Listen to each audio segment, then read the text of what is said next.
আজকে আমি রান্না করব ইলিশ মাছ।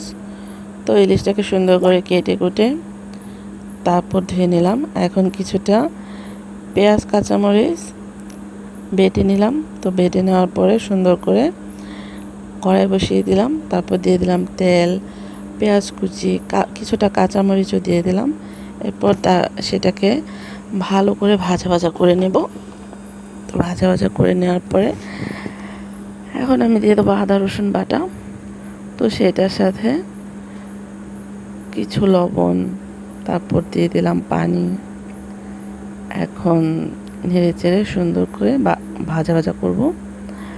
তারপরে আমার বাসা বিক্রমপুর। তো আমি ইলিশ রান্না করব না, সেটা আপনাদেরকে দেখাবো না, সেটা তো হতে পারে না। তো যে এটাই আমি রান্না করলাম আপনাদেরকে দেখালাম। তো আমি কিছু কাঁচামরিচ আর কিছু পেঁয়াজ মরিচ বেটে রেখেছিলাম, সেটা আমি দিয়ে দিলাম। তারপরে সুন্দর করে নেড়ে চেড়ে যতক্ষণ পর্যন্ত তেল না উঠবে ততক্ষণ পর্যন্ত আমি ভালো করে এটাকে কষিয়ে নেব। তারপর দিয়ে দেব ঝোল। তো ঝোলটা দেওয়ার পরে এখন আমি সুন্দর করে ঢেকে দেব। তো ঢাকার পরে যখন বলক চলে আসবে তখন আবার করে দেব, খুলে দেব ঢাকনাটা। এখন দিয়ে দেব মাছটাকে সুন্দর করে ঢেকে তারপর সিদ্ধ করে নেব।